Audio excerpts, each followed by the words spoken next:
कल्पना कीजिए, दंडीकरण्य का घना जंगल, रात का गहरा अंधेरा, और उस अंधेरे के बीच एक ऐसी शक्ति जग रही है जो पूरे वन को निगल सकती है। कहते हैं त्रेता युग में एक ऐसा राक्षस था जिसका पेट सिर्फ शरीरों से नहीं आत्माओं से भरता था। उसका नाम था अघासुर। लेकिन उसकी मृत्यु किसी तलवार, धनुष या दिव्य अस्त्र से नहीं हुई, बल्कि दो शक्तियों से हुई। एक था त्याग और दूसरी थी भक्ति। त्याग माता सीता का और भक्ति हनुमान की। आज हम सुनेंगे रामायण की एक ऐसी अनसुनी और रहस्यमय कहानी जिसे बहुत कम लोग जानते हैं। जब भगवान राम, माता सीता और लक्ष्मण वनवास के दौरान दंडीकरण्य के घने वनों में रह रहे थे, तब वहाँ सिर्फ ऋषि मुनि ही नहीं रहते थे। उस जंगल के गहरे अंधेरे में छिपे हुए थे कई प्राचीन राक्षस, और उन सब में सबसे भयानक था अघासुर। कहते हैं जब अघासुर अपना असली रूप धारण करता था तो उसका शरीर कई अजन लंबा हो जाता था। उसके सांस से निकला हुआ विष हवा को काला कर देता था। ऋषियों का कहना था ये राक्षस सिर्फ शरीर नहीं खाता, ये धर्म की ऊर्जा को निगलता है। कथा के अनुसार अघासुर ने वर्षों तक कठोर तपस्या की थी। उसकी तपस्या से प्रसन्न होकर ब्रह्मा ने उसे वरदान दिया। अघासुर ने कहा, मुझे ऐसा वरदान दीजिए कि कोई भी देवता, राक्षस या सामान्य योद्धा मुझे वध न कर सके। ब्रह्मा ने उसे वरदान दे दिया, लेकिन एक शर्त रखा। उन्होंने कहा, तुम्हारा अंत कभी होगा जब त्याग और भक्ति एक साथ मिलेंगे।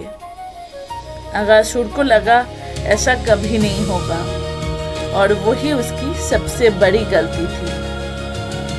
धीरे धीरे अघासुर ने पूरे दंडीकरण्य में अपना आतंक फैलाना शुरू कर दिया। ऋषियों के आश्रम जलने लगे, यज्ञ की अग्नि बुझने लगी।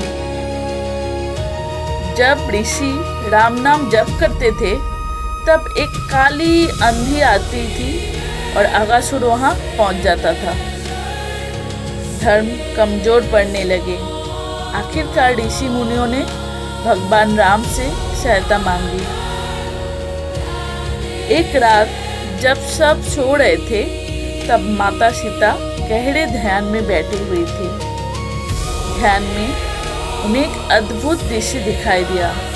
उन्होंने देखा अघासुर का शरीर अंधकार की ऊर्जा से बना हुआ है और उसकी शक्ति भय और पाप से बढ़ती है। लेकिन इसी दर्शन में एक और रहस्य सामने आया। अघासुर को सिर्फ पवित्र त्याग और शुद्ध भक्ति ही कमजोर कर सकते हैं। तब माता सीता समझ गई, ये युद्ध तलवार से नहीं जीता जा सकता। कई पुरानी लोक कथाओं में कहा जाता है कि माता सीता के अंदर आदि शक्ति का अंश था। उन्हें लक्ष्मी का अवतार भी माना जाता है, और जब देवी तपस्या करती है तो प्रकृति भी उनका साथ देती है। माता सीता ने अग्नि के बीच बैठकर कठोर तपस्या शुरू की। उनका तप इतना शक्तिशाली था कि पूरे जंगल में एक दिव्य प्रकाश फैलने लगा। अघासुर की शक्ति धीरे धीरे कम होने लगी।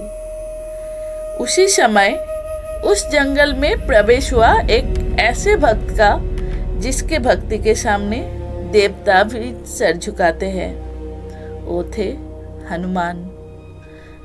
जब हनुमान दंडीकरण्य में आए तो उन्होंने एक भयानक दृश्य देखा। पूरा जंगल जैसे एक विशाल सांप के मुंह जैसा लग रहा था, और वो कोई और नहीं, अघासुर का असली रूप था। हनुमान समझ गए ये आम युद्ध नहीं है।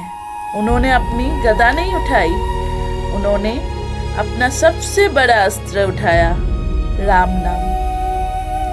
हनुमान ने आंखें बंद करके जप शुरू किया, राम राम राम।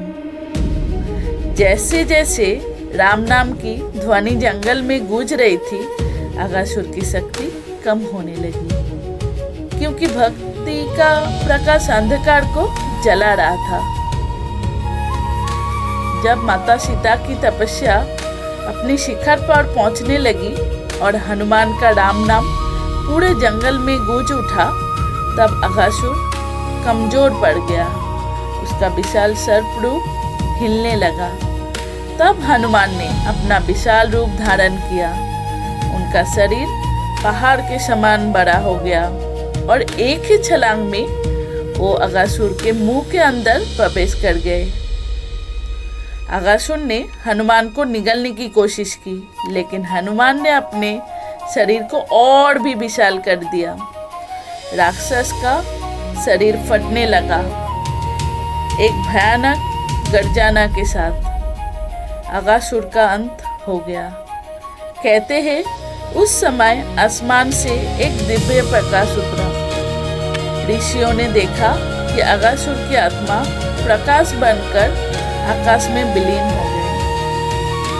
ऋषियों ने कहा, ये विजय सिर्फ बल की नहीं थी, ये त्याग और भक्ति की विजय थी। माता सीता का त्याग और हनुमान की भक्ति, इन दोनों ने मिलकर अंधकार का अंत कर दिया। तो ये थी रामायण की एक रहस्यमयी और अनसुनी कहानी, जो हमें सिखाती है कि दुनिया का सबसे बड़ा अंधकार भी तब खत्म हो जाता है जब भक्ति और पवित्रता एक साथ खड़ी होती है। अगर आपको ये कहानी पसंद आई हो तो वीडियो को लाइक करें और ऐसे ही रहस्यमयी पौराणिक कहानियों के लिए चैनल को सब्सक्राइब जरूर करें, क्योंकि अगली वीडियो में हम बताएंगे रामायण की एक और रहस्यमयी कहानी, जिसे समय के साथ लोग भूल चुके हैं।